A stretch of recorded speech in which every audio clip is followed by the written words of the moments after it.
How is it going, guys? Drew Peacock here, back with another video. And last time we took a look at some real bad builds for sale on Facebook.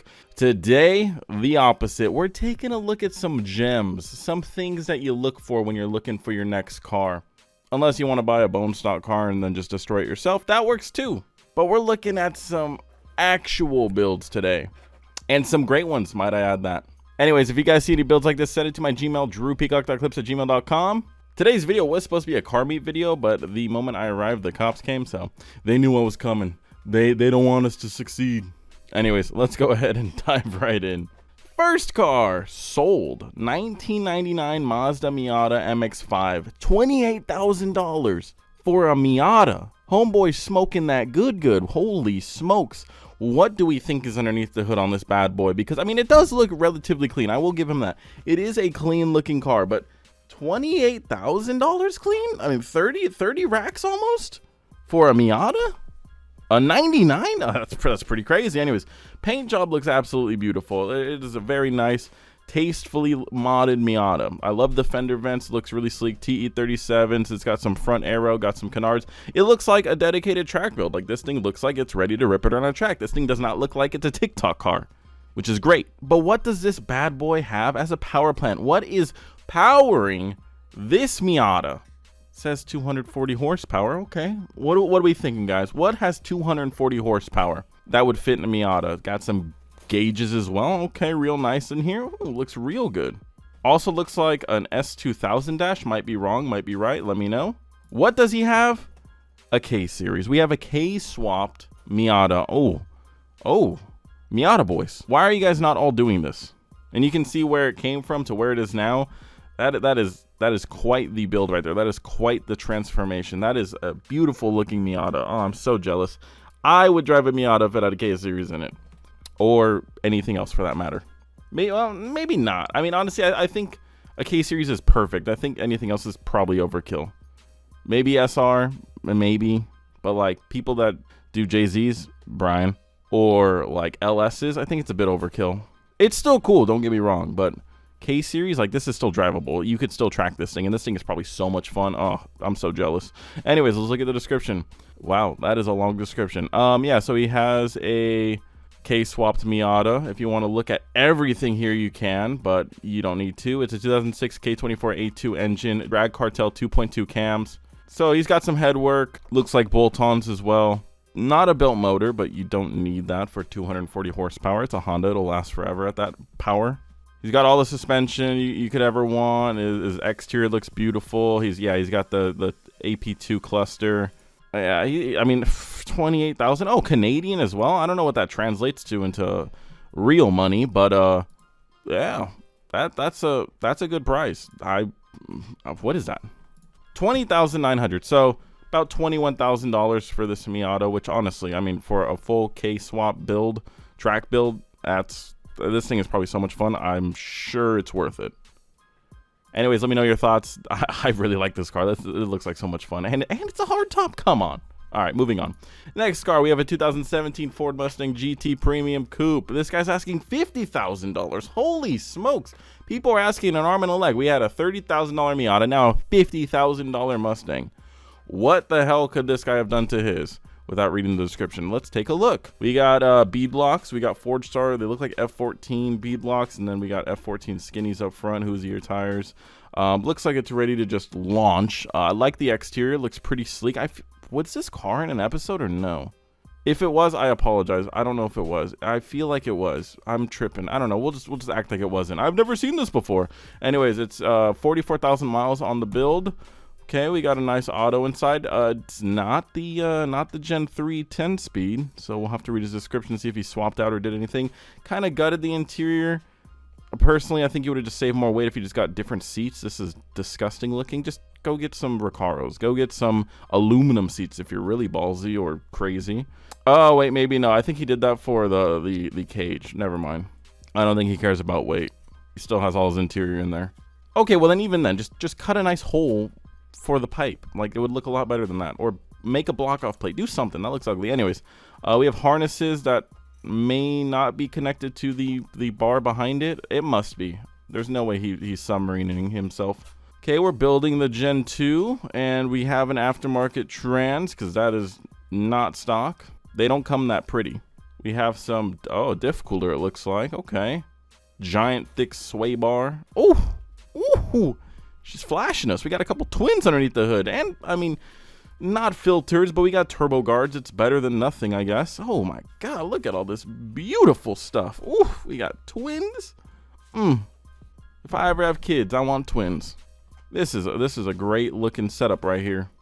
I'm sorry, I just took a moment of silence just to look at this car. This thing is beautiful.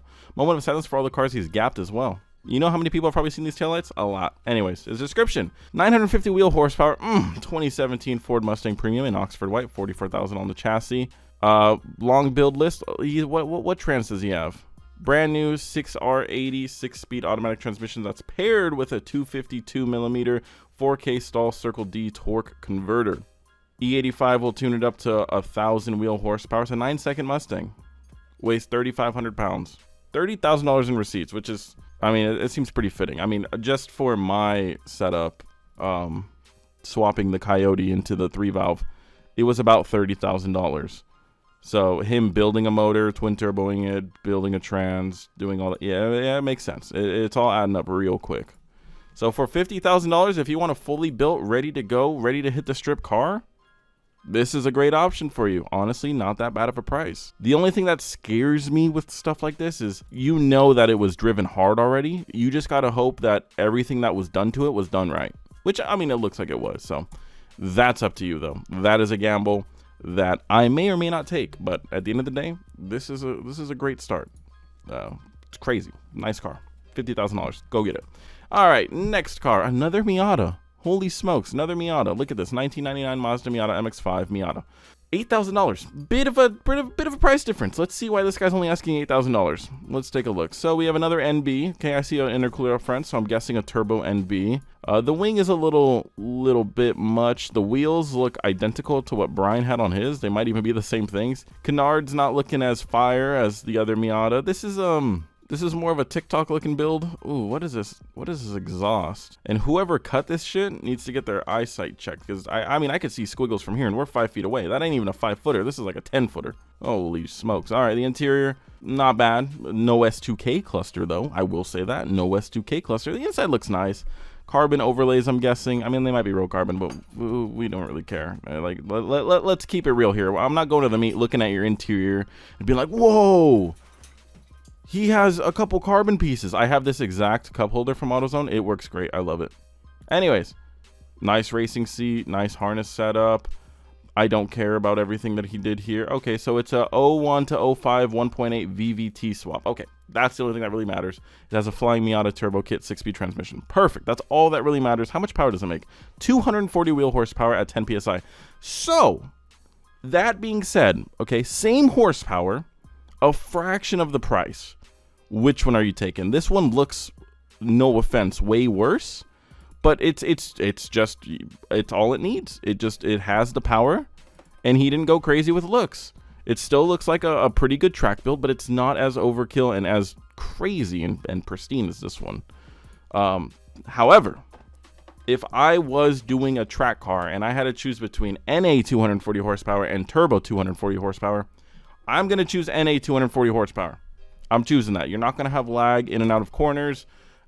It just makes way more sense. You're not going to have that boost kick in and get the rear end out. It makes way more sense. So I would personally choose this one just for the power plant alone. It's a bonus that the car is this clean. This one, although a really fun street car / track car, I don't know how long the 1.8 is going to last at 240 horsepower. So if you want to go get this one, though, for a fraction of the price, too bad. Someone already did. Someone beat you to it. So, cool car, though. Still, very cool. Both are very cool cars in their own right. But I think an NA 240 horsepower on a track is a little bit more fun. Moving on. Let's take a look at this. What do we have here? 2001 Porsche 911 Turbo Coupe. $118,000. Oh, my God, man. I want a Porsche so bad. But there's never a good time to buy a Porsche because they're always just so expensive. Like, tell me an affordable Porsche that's not a 944 or like a 928 or something. Tell me. Yeah, exactly. You can't. Anyways, 2001 Porsche 911. Okay. Turbo. First photo, we're seeing some sort of aftermarket fuel cell, some aftermarket pumps, some AM lines coming out. Cool. Okay, I like that. I mean, that's pretty sweet. I would pop the frunk for that. You also, anyways, the exterior of the car, sleek, stylish. Don't need anything more than that. I mean, if you really wanted to, maybe like a GT3 wing or something like that, but you got to get a whole new rear. This is perfect in my opinion. I love this. Love the wheels, love that. The front headlights, not my favorite, partially just because it is the cracked egg style. I think that's what they call it. I forgot what they call it, but it's the egg style where it's not just a perfect circle. This is the same style my boy Eric has. He has a 05. Same thing. They do sell stupid stickers that you could put over it, but that's dumb as well. It looks like a Mini Cooper headlight now with the halos. Anyways, nice carbon fiber Sparco seat. Nice bucket. The wheel. I will say Porsche has ugly steering wheels of this generation. So I don't know. It looks like a wrinkly dildo. Like I'm not a fan of it. Not a fan of the wheel. I'm just being honest. It's got a cool shifter. There we go. That's what we came to see. This is where we start beating our meat right here. Look at that. Look at that piping. Look at it. Look at the blow off valves. Oh, and the exhaust, the welds. Oh, it's so pristinely cut. This thing probably sounds so beautiful. You can see the wastegate, the screamer pipes right there. Oh my God. Only problem is this thing's probably a nightmare to work on. Like everything is kind of like right there in the rear, which is nice, but it just looks so cramped and everything is probably getting so hot underneath there that like I would imagine this isn't like an ideal daily setup. I know that might sound stupid, but I mean it's true.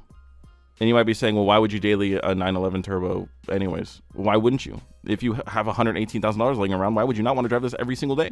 I would. All right. Okay. So let's look at a beautiful picture of it. It's a great photo of it. I love the silhouette of a 911. Beautiful. Anyways, let's take a look at this. Selling it. He's put only 1,500 miles on it since it's all been done. Has 5 power settings ranging from 650 wheel horsepower, which might I add is already a lot, to 1,300 wheel horsepower. 1,300. And this, how light is a 911 turbo from 01? Let's just take a look at that. About 3,400 pounds, give or take that, depending on what he's added and deleted. I mean, it's around that. And 1,300 horsepower. These cars are ridiculously aerodynamic, ridiculously geared to where my boy's 911 GT3 from 05, which maybe makes 360, 380 horsepower, keeps up with full bolt-on E8550s. So I can only imagine a 1,300 horsepower one. Like, I don't think there's much that could touch this. If you want to read his engine package, which probably costed an arm and a leg and his turbo kit, just take a look at it. If I had $118,000 laying around and then another $118,000 laying around on top of that, because when shit breaks, you're going to probably need about that just to fix it. I would seriously go buy one of these, but this is just like you got to have fuck you money doing something like this. It's badass, but holy shit. I'm going to send it to my boy literally after this. See what he thinks. All right, next car, 1987 BMW 325iX with the 2JZ twin turbo. He put it in the title, so I gotta just announce it. He's asking $16,000, which apparently he got. Let's take a look. 1987 BMW. I mean, it's a good looking car. It's classic. Everybody likes these. Every rapper out there too likes these apparently. This is a really trendy car. Cramming a 2JZ GT underneath the hood, just like the job itself, I would assume isn't the easiest thing out there to do. But that's obvious. The good thing is though, reliability now is just through the roof. You got reliability for days on this thing. You could travel the fucking world in this car. His photos are pretty ass, I'm not gonna lie. Like, this guy not only got a voicemail during the photo, but he couldn't like be bothered to crop it or retake it. So we're not gonna waste too much time on this car. I just thought it was a really cool find, and like if I had an E30 or something like that, this would be sick. The job itself, I will say, is a little half-assed. We still have the engine hooks in here, which is a little lazy. But I mean, if it's like a drag or if it's like a drift car, just like, I mean, I wouldn't even say it's a show car because that's not very show car-y. I don't even know what it is. Just, you know what? Leave me alone. I don't know. It's cool. It's a 2JZ in a 325iX. It's cool. It's on BBS wheels. Apparently the car runs perfect. It's a cool car. That's all. I'm not gonna waste any more of your time. It's cool. Last car, we have a 1995 Honda Civic VTEC Coupe for $8,000. And this has to be the ugliest car of the episode. I mean, I will say this front bumper is very efficient. There is no air going in anywhere where it's not just being pumped through the intercooler or radiator. It is a very efficient front bumper. However, the compliments on its looks kind of add there. This car sadly did get the rattle can special for the interior, but I mean, we saw it was boosted. He has the K series shifter, or K tune shifter, my bad. It's a boosted D series, no filter, probably way too many miles on it. Oh, it has 1, 2, 3, 4, 5, 6. So yeah, miles probably through the 200,000s. Some okay looking Sparkos. He does have a harness bar with harnesses. His trans looks like he just got it rebuilt or something. I mean, it's not bad. I mean, for $8,000, it's definitely not bad. They claim it makes over 600 horsepower, which, if you want to believe that, go for it. I find that a little hard to believe, but let me know. $8,000. I'm not too excited about this car. I just thought I'd show you because it's the Minion Mobile. I mean, look at it. It's yellow and blue. It's the Minion Mobile. Anyways, guys, hopefully you did enjoy this video. If you did, please let me know down below. That turbo was awesome. The 911 turbo. Sorry, I wasn't just saying about a turbo in general. The 911 turbo was awesome. Favorite car of the episode. Let me know which car was your favorite. If you guys see any listings like this, send it to my Gmail, drewpeacock@clips@gmail.com. Thank you guys for watching. Subscribe, and until next video, peace.